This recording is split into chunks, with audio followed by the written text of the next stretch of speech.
अस्सलामुअलैकुम students, welcome to my YouTube channel BS English Lit Hub. उम्मीद करती हूँ कि आप सब लोग खैरियत से होंगे। आज के इस लेक्चर में हम लोग नदीम असलम का नावल है द वेस्टेड विजल, इसका डिटेल एनालिसिस करेंगे। आपने इस लेक्चर को पूरा सुना है क्योंकि इसमें हम लोग डिस्कस करेंगे पहले टाइटल सिग्निफिकेंस को, इसके बाद समरी में हम लोग करैक्टर एनालिसिस और सिम्बोलिज्म को साथ में ही डिस्कस करते जाएंगे। तो इससे पहले अगर आप लोग इस चैनल पर नए हैं तो इस चैनल को सब्सक्राइब कर दें ताकि इंग्लिश लिटरेचर से रिलेटेड जितने भी टॉपिक्स हैं, अगर आपको कोई टॉपिक डिफ़िकल्ट लगता है तो वो कमेंट सेक्शन में बताएं, नेक्स्ट हम लोग उसी को डिस्कस करेंगे। तो जितनी भी वीडियोस होंगी वो आप तक बआसानी पहुंचेगी। तो अब टाइटल को डिस्कस कर लेते हैं। हमारा टाइटल क्या है? The wasted vigil. ये एक सिम्बॉलिक टाइटल है। द वेस्टेड का मीनिंग क्या होता है? ज़ाया होना, किसी चीज़ का बेकार चले जाना, कोई सोल्यूशन ना निकलना। और अगर बात की जाए विजल की, तो विजल का मीनिंग होता है किसी पर्सन का या किसी चीज़ का लॉन्ग टाइम तक इंतज़ार करना। अब देखिए, अगर पूरे टाइटल की बात की जाए, द वेस्टेड विजल, किसी पर्सन का या किसी चीज़ का लंबे अरसे तक इंतज़ार किया लेकिन वो वेस्ट हो गया, उसका हमें कोई बेनिफिट नहीं मिला। अब ये जो टाइटल है द वेस्टेड विजल, ये अफ़गानिस्तान में होने वाली वार और जो 9/11 का इवेंट है उसको रिप्रेजेंट करते हैं कि किस तरह करैक्टर्स जो है इस वार के दौरान अपने प्यारों को खो देते हैं और उनको ढूंढने की कोशिश करते रहते हैं। ये जो करैक्टर्स होते हैं ये होपफुल होते हैं, वेट करते रहते हैं कि कभी ना कभी तो वो अपने प्यारों को ज़रूर मिलेंगे, लेकिन ऐसा नहीं होता है। इनका जो वेट है वो बेकार हो जाता है। और जो करैक्टर्स अपने बेटर फ्यूचर के लिए होपफुल होते हैं कि उनको जस्टिस मिलेगा, वो पीसफुल लाइफ गुजारेंगे, लेकिन ऐसा नहीं होता। उनकी सारी उम्मीदें जो होती हैं वो ज़ाया चली जाती हैं।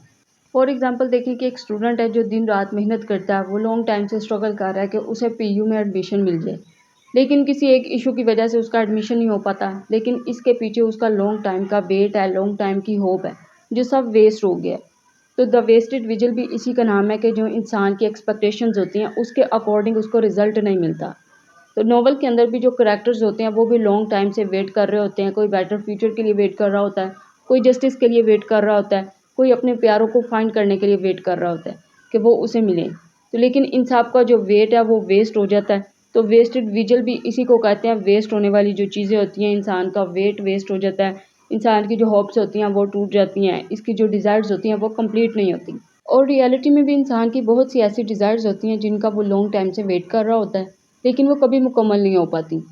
तो चलिए अब डिस्कस कर लेते हैं राइटर का इंट्रोडक्शन। नदीम असलम एक ब्रिटिश पाकिस्तानी नॉवलिस्ट थे। मीन के इनकी बर्थ पाकिस्तान के शहर गुजरांवाला में हुई थी और काफ़ी टाइम अपनी जो शुरू की लाइफ पाकिस्तान में गुजारने के बाद तो ये इंग्लैंड शिफ्ट हो गए। वहाँ पे जाके इन्होंने बहुत से नॉवेल्स लिखे थे, तो इस वजह से इनको ब्रिटिश पाकिस्तानी नॉवलिस्ट बोला जाता है। और मज़े की बात यह है कि इन्होंने वहाँ पे जाके अपने कल्चर को, अपनी आइडेंटिटी को नहीं छोड़ा। जितने भी इन्होंने नॉवेल्स लिखे हैं उसमें ईस्ट और वेस्ट दोनों के जो कल्चर हैं, दोनों की जो सोसाइटीज़ हैं, उनको भी इन्होंने रिप्रेजेंट किया है ताकि इनका जो ईस्ट पाकिस्तान है उसका भी कल्चर लोगों को नज़र आ सके। तो जब ये 14 साल के थे तो अपनी फैमिली के साथ इंग्लैंड शिफ्ट हो गए। तो वहाँ जाके उनके लिए एक नया कंट्री था, एक नई लैंग्वेज थी, एक नया कल्चर था और वहाँ पे एडजस्ट करना इनके लिए बहुत ज़्यादा मुश्किल हो रहा था। इसके पीछे रीज़न क्या थी कि इनकी जो मदर टंग थी वो उर्दू लैंग्वेज थी। अब वहाँ सभी लोग जो है वो इंग्लिश लैंग्वेज को यूज़ करते थे, तो राइटर ने भी इंग्लिश लैंग्वेज को पहले सीखा और फिर इंग्लिश लैंग्वेज में ही अपने नॉवेल्स जो हैं वो लिखना स्टार्ट किए थे। और इन्होंने जो राइटिंग है उसकी ख़ास बात यह है कि इन्होंने सिंबॉलिक लैंग्वेज को यूज़ किया है, इसमें इमेजरी को यूज़ किया ताकि इनकी जो राइटिंग है उसमें डेप्थ आ सके।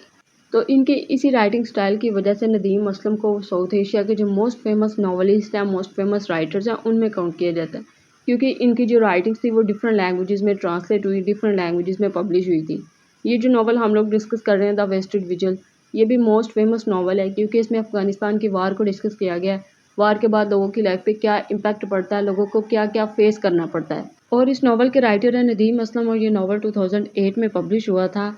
और अगर बात की जाए जॉनरास की, तो इस नावल में 3 जॉनरास को डिस्कस किया गया है। पहला है लिटरेरी फ़िक्शन।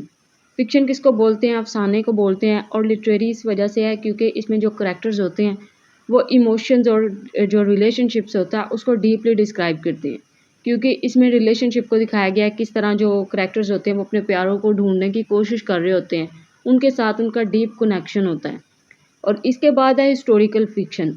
हिस्टोरिकल फ़िक्शन इस वजह से है क्योंकि इस नॉवल में 9/11 का जो इवेंट हुआ था 2001 में, उसको डिस्कस किया गया है।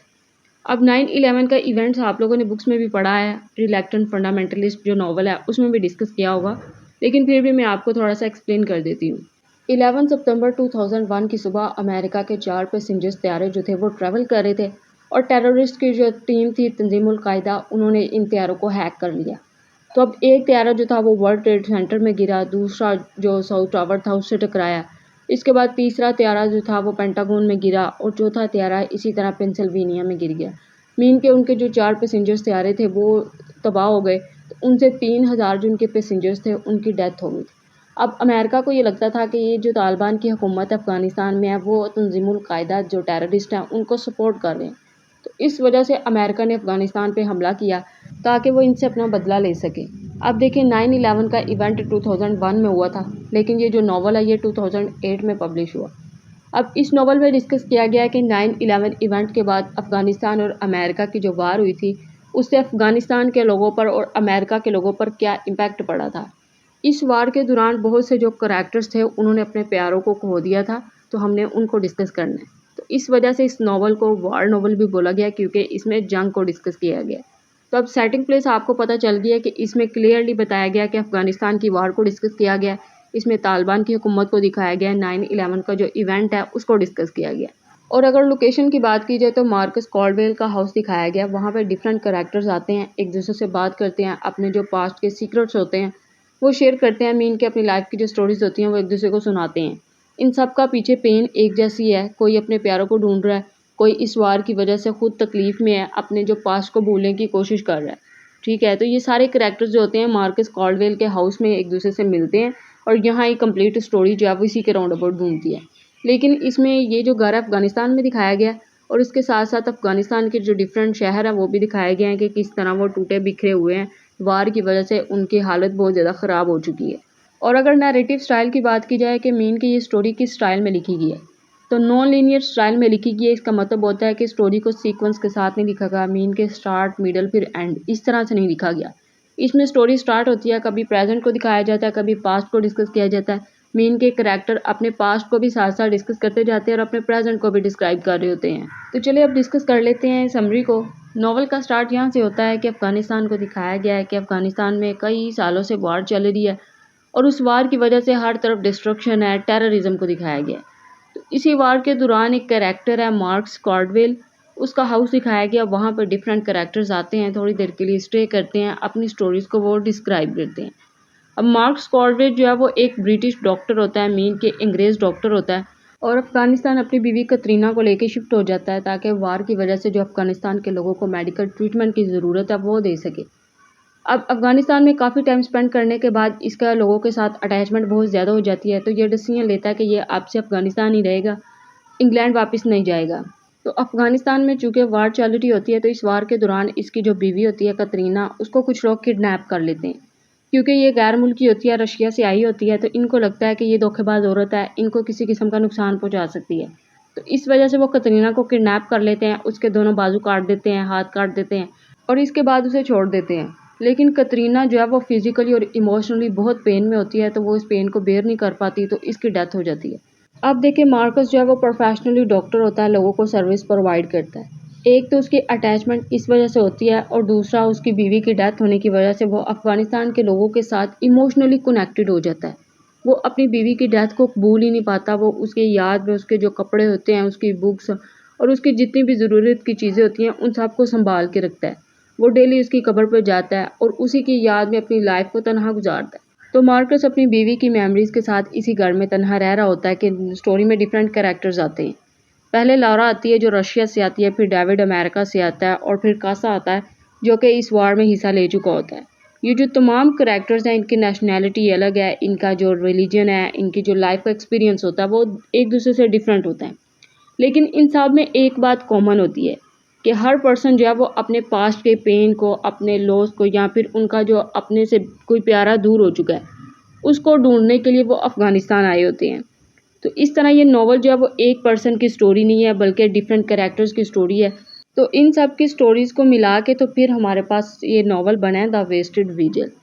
तो जब ये तमाम करैक्टर मार्कस के घर में इकट्ठे होते हैं तो ये फ़ौरन से अपनी जो पेन होती है, अपने जो पास्ट के सीक्रेट्स होते हैं वो डिस्क्राइब नहीं करते, बल्कि जैसे ही वो थोड़ा टाइम स्पेंड करते हैं फिर आहिस्ता आहिस्ता जो सारे करैक्टर्स होते हैं वो अपनी अपनी स्टोरी को डिस्क्राइब करना शुरू हो जाते हैं।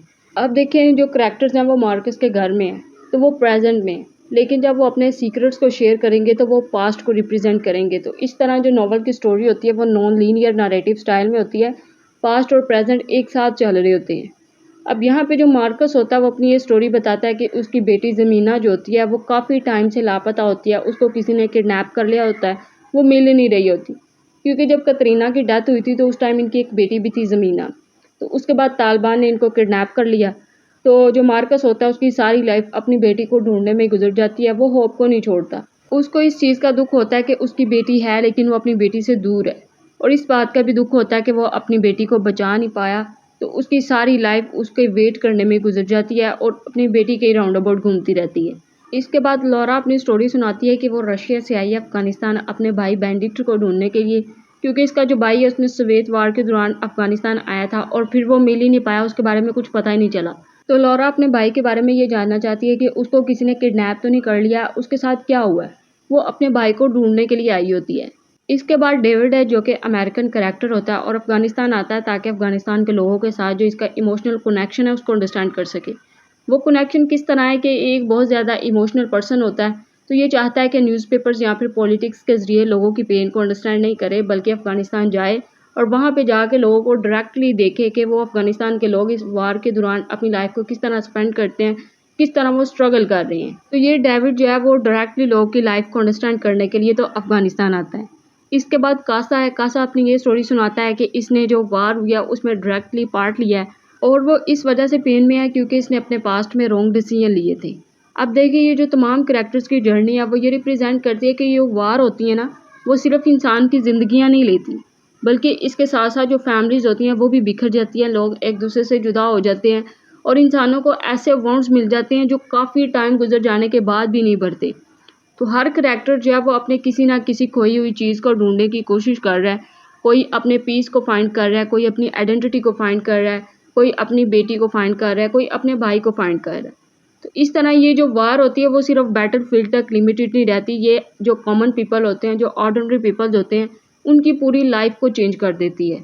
तो फिर जैसे ही सारे करैक्टर्स अपनी स्टोरीज़ को शेयर कर लेते हैं तो वो निकल पड़ते हैं अफगानिस्तान के मुख्तलिफ इलाकों की तरफ ताकि वो अपने प्यारों को ढूंढ सकें। इस टाइम वार जो है वो काफ़ी हद तक कम हो चुकी होती है। डिफरेंट स्टेजेस वार के गुजर चुके होते हैं, लेकिन फिर भी अफगानिस्तान में हर तरफ वायलेंस होती है, टेररिज्म होता है, बम ब्लास्ट हुए होते हैं, डिस्ट्रक्टेड बिल्डिंग्स होती हैं, मीन के हर तरफ फेयर का एनवायरनमेंट होता है। तो इस जर्नी के दौरान ये डिफरेंट लोगों से मिलते हैं जिन्होंने इस वार में अपनी फैमिली को खो दिया, अपने घर से उनको डिस्प्लेसमेंट को फेस करना पड़ा। फिजिकली वो बहुत ज़्यादा डैमेज हो चुके थे। मीन के कई बच्चे ऐसे थे जो यतीम हो चुके थे, जिनके पेरेंट्स नहीं रहे थे, और कुछ पेरेंट्स ऐसे थे जिन्होंने अपने बच्चों को खो दिया, अपने बच्चों से दूर हो गए। और कुछ जगह पे ऐसा भी इन्होंने देखा कि पूरे का पूरा जो गाँव है वो ही तबाह हो चुका है। तो यहाँ पे ये जो वार ये रिप्रेजेंट करती है कि वार की वजह से नुकसान हमेशा जो ऑर्डिनरी पीपल्स होते हैं, जो बेगुनाह लोग होते हैं, उनको ही उठाना पड़ता है। अब देखिए जो नदीम असलम है उनका द वेस्टेड विजुअल नॉवल लिखने का मकसद ये था कि वो लोगों को बता सके कि जो पास्ट होता है उसको हम लोग आसानी से भूल नहीं सकते। पास्ट के जो इवेंट्स होते हैं वो आज भी लोगों के डिसीजंस, उनके रिलेशनशिप्स और उनकी लाइफ पर डीप इफेक्ट रखते हैं। हर जो करैक्टर स्टोरी में दिखाया गया वो अपने पास्ट का बोझ उठाए लिए हुए है, इसीलिए तो वो अपनी जो प्रेजेंट लाइफ है उसको पीसफुली नहीं स्पेंड कर पा रहा। तो राइटर बताता है कि जब तक हम अपने पास्ट के जो बॉन्ड्स है वो अपने पास रखेंगे तब तक हम अपने जो प्रेजेंट लाइफ है उसको ईजिली स्पेंड नहीं कर पाएंगे। हमारे पास्ट के जो इवेंट्स होते हैं उनका इम्पैक्ट हमारी प्रेजेंट लाइफ पे लाजमी रहेगा। अब देखें नॉवल के जो करैक्टर्स हैं मार्कस, लॉरा, डेविड और कासा, ये डिफरेंट कंट्रीज़ और डिफरेंट कल्चर्स और डिफरेंट जो रिलीजन है उनसे ताल्लुक़ रखते हैं। लेकिन जब ये देखते हैं कि हम सब की पेन सेम है तो वो जो पेन होती है वो इनको एक दूसरे के करीब ले आती है। लॉरा और जो मार्कस होते हैं वो बहुत ज़्यादा एक दूसरे के क्लोज हो जाते हैं। वो एक दूसरे की पेन को अंडरस्टैंड करने लगते हैं, एक दूसरे की हेल्प करते हैं। तो यहाँ पे ह्यूमैनिटी को दिखाया गया, होप को दिखाया गया, सिंपैथी को दिखाया गया। अब देखें ये ऐसी वैल्यूज़ होती हैं जो नेशनैलिटी, रिलीजन और कल्चर से भी बहुत ज़्यादा इंपॉर्टेंट होती हैं और बहुत ज़्यादा स्ट्रॉन्ग होती हैं।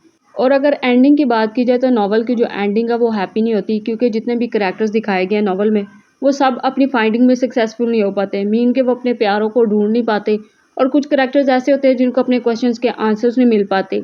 और जो मार्कस होता है उसको अपनी रियलिटी का पता भी होता है, उसको पता होता है उसकी जो बीवी है उसकी डेथ हो चुकी है, वो इसे कभी वापस नहीं मिल सकती, लेकिन फिर भी उसका जो दुख है वो ख़त्म नहीं हो पाता। तो राइटर कहते हैं कि ज़रूरी नहीं है कि हर स्टोरी के एंडिंग हैप्पी हो। जब स्टोरी में वार को डिस्कस किया जाता है जिसमें होप, सेपरेशन, लॉस, वायलेंस, ये सब थीम्स हो, तो वो स्टोरी बहुत ज़्यादा पेनफुल होती है, तो उसलिए उसकी जो एंडिंग है वो हैप्पी नहीं होती। अब देखिए इस वॉर ने लोगों की लाइफ पे कितना बैड इम्पैक्ट डाला है। वो अपने पास्ट को भूल ही नहीं पा रहे और अपने प्रेजेंट में सर्वाइव नहीं कर पा रहे। लेकिन फिर भी कैरेक्टर्स अपने प्यारों को नहीं भूलते, वो अपनी होप को बरकरार रखते हैं। उनको लगता है वो कभी ना कभी उनसे ज़रूर मिलेंगे, तो वो वेट करते रहते हैं। अब हमारा जो टाइटल है द वेस्टेड विजल, इसका मतलब तो यही है कि लॉन्ग टाइम का वेट इंसान का वेस्ट हो जाता है। लेकिन कैरेक्टर्स अपना वेट को वेस्ट होने नहीं दे रहे, वो उनको ढूंढने की कोशिश कर रहे हैं। तो इसी के साथ हमारा जो लेक्चर है वो अपनी एंडिंग को पहुंचता है। नॉवल की जो स्टोरी है किसी खास एंडिंग पे एंड नहीं होती। तो अब अगर सिंबोलिज्म की बात की जाए तो मार्कस का जो हाउस है वो सिर्फ कैरेक्टर्स के लिए एक शेल्टर नहीं है, एक पनाहगाह नहीं है, बल्कि वहाँ पे डिफरेंट कैरेक्टर्स अपने पास्ट को शेयर करते हैं। वहाँ पे डिफरेंट कैरेक्टर्स की मेमोरीज होती हैं।